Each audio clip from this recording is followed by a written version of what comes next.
PUPH et futur PUPH à Bordeaux. Chers maîtres, chers confrères, je remercie tout d'abord le professeur Collet pour cette invitation à prendre la parole dans cette session avec comme objectif de débrouiller le terrain sur les modalités de fermeture des orifices de stomie. Alors, tout d'abord, en guise d'introduction, il m'apparaît important de rappeler que l'iléostomie de protection est indiquée en cas de résection rectale pour les cancers du bas et du moyen rectum pour toute anastomose inférieure à 6 cm de la marge anale, car comme vous pouvez le voir sur cette étude randomisée qui date maintenant de plus de 10 ans, eh bien, le risque de fistule anastomotique est multiplié par 3 en l'absence d'iléostomie de protection.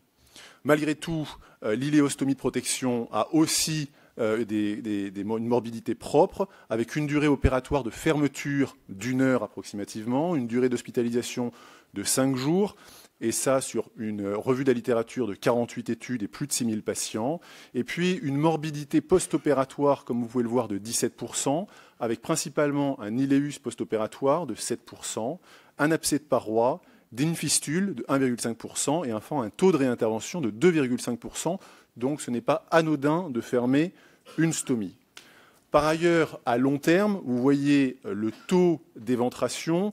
Mon collègue a parlé de cette étude tout à l'heure, avec un taux d'éventration clinique sur ancien orifice de stomie de l'ordre de 30% et un taux d'éventration radiologique de 48%. C'est-à-dire quasiment la moitié des patients à qui on a fermé la stomie vont présenter une éventration sur l'orifice de stomie. Ce qui est intéressant de voir, c'est que malgré tout, on a moins, et vous le voyez sur le Forest plot en bas, on a moins d'éventration sur les anciens orifices d'iléostomie que de colostomie.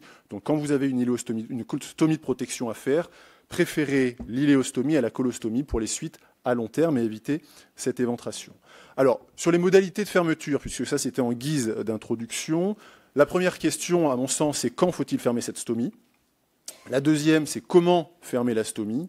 Et la troisième, c'est peut-on préparer la fermeture à la stomie pour diminuer la morbidité post-opératoire immédiate et éventuellement les risques d'éventration à long terme. Alors tout d'abord, quand fermer la stomie ?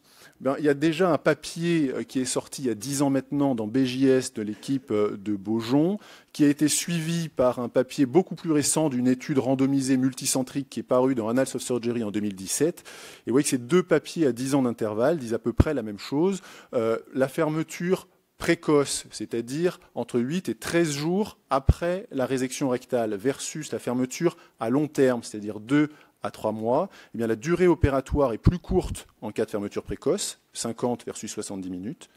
On a un iléus post-opératoire moins important et une reprise de transit plus rapide dans le groupe fermeture précoce, avec un raccourcissement du délai d'hospitalisation. En revanche, c'est ce qui avait été rapporté avec l'équipe de Beaujon, c'est un taux d'infection sur site plus important dans la fermeture précoce, avec une infection du site opératoire de 19% versus 5%, et cette différence était significative. En ce qui concerne la fermeture de la stomie, comment fermer la stomie ? Plusieurs questions. Il y a fermeture intestinale, fermeture anastomotique, fermeture aponévrotique, et puis fermeture cutanée. Donc on va aborder ces points les uns après les autres. Premièrement, la fermeture anastomotique. Au lieu de reprendre toutes les séries qui ont été faites dans la littérature, je me suis contenté de reprendre cette méta-analyse sur uniquement des essais randomisés et qui montre qu'il y a un intérêt à effectuer une anastomose mécanique, latéro-latérale, en termes d'iléus post-opératoire. L'anastomose mécanique diminue l'iléus post-opératoire et elle diminue également la durée opératoire. En revanche, pour le taux de fistule, vous pouvez le voir, c'est au milieu, aucune différence significative entre l'anastomose mécanique ou manuelle. Donc préférence pour l'anastomose mécanique en termes d'iléus et de durée opératoire. En ce qui concerne les hernies post-fermeture d'iléostomie, la question c'est doit-on mettre une mèche ? Vous voyez que cette première étude qui était parue en 2013, dans cette première étude, les auteurs rapportaient une différence significative au bénéfice de la mise en place d'une mèche, puisque moins de 7% des patients avaient une hernie dans le groupe mèche versus 36% dans le groupe sans mèche. Et là, on retombe sur les 40%, voire 50% d'éventration sur ancien orifice de stomie en l'absence de procédure préventive. L'étude de Beaujon, encore une fois, qui a travaillé sur ce sujet et qui a publié 2 ans plus tard, en 2015, ce travail, qui montre que l'utilisation d'une mèche sur ancien orifice de stomie où on est en site potentiellement contaminé, eh bien, n'entraîne pas plus de morbidité post-opératoire. Il n'y a pas plus d'infection de parois que dans le groupe contrôle. La durée d'hospitalisation n'est pas non plus allongée. En revanche, le taux d'éventration radiologique à 1 an est de 3% versus 19%, avec une différence qui est là, bien entendu, significative.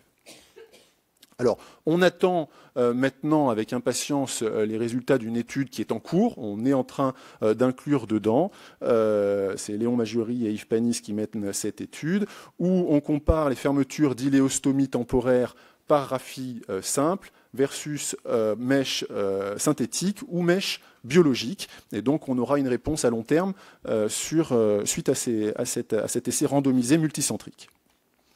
En ce qui concerne maintenant la fermeture cutanée, bon, 2 grands types de fermeture, soit la fermeture standard, que vous voyez à gauche de l'écran, soit la fermeture avec une bourse, le purse string closer, sont les 2 méthodes qui peuvent être utilisées pour fermer ces stomies, que ce soit une iléostomie ou une colostomie. Vous voyez dans cette méta-analyse de 4 essais, pareil, randomisés, que le taux d'infection de site opératoire, la durée opératoire sont plutôt en faveur de la purse string, ce qui paraît assez logique.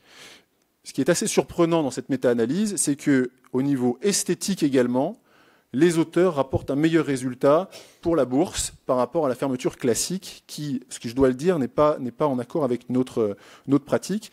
Mais malgré tout, c'est une méta-analyse d'essais randomisés. Donc, tous ces essais sont plutôt en faveur de la bourse plutôt que de la fermeture directe.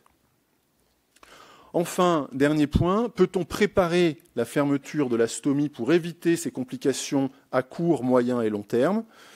Je voudrais revenir juste sur cet essai qui a été publié dans DCR en 2014, qui me semble intéressant. On a vu qu'une des principales complications, 7% des patients dans le post-opératoire présentaient un iléus post-opératoire qui entraînait un allongement de la durée d'hospitalisation. Les auteurs ont proposé de préparer en stimulant l'anse d'aval de l'iléon, en injectant dedans, 1 à 2 fois par jour, des solutés salées et puis une soluté de Nestlé. Donc on ne connaît pas exactement la conteneur. Mais en tout cas, l'iléus post-opératoire était significativement diminué avec une durée d'hospitalisation, comme vous pouvez le voir, qui était divisée par 2, puisqu'on avait une durée d'hospitalisation qui passait de 4 jours pour les fermetures d'iléostomie à 2 jours. C'est quand même assez intéressant. Donc pour conclure, pour le message de retour à la maison, quand la littérature nous dit plutôt fermeture précoce, entre 8 et 13 jours, suite aux arguments que j'ai pu vous avancer avant. Comment ? Plutôt une anastomose mécanique, latéro-latérale, qui permet de diminuer l'iléus, et ça n'entraîne aucune conséquence sur le taux de fistule. Plutôt renforcement prothétique, mais on attend les résultats d'essais en cours, et notamment l'essai Mambo. Et puis plutôt une bourse cutanée, même si aujourd'hui, pour notre expérience à Bordeaux, on fait une bourse sur les fermetures de colostomie et on ferme plutôt directement sur les fermetures d'iléostomie. Mais encore une fois, dans la majeure partie des cas, on essaye plutôt de faire des iléostomies quand on a des stomies temporaires à faire. Et enfin, la préparation, stimulation de l'anse iléale terminale, ce sont simplement des courtes séries, mais probablement que ça nécessite des investigations plus importantes. Je vous remercie.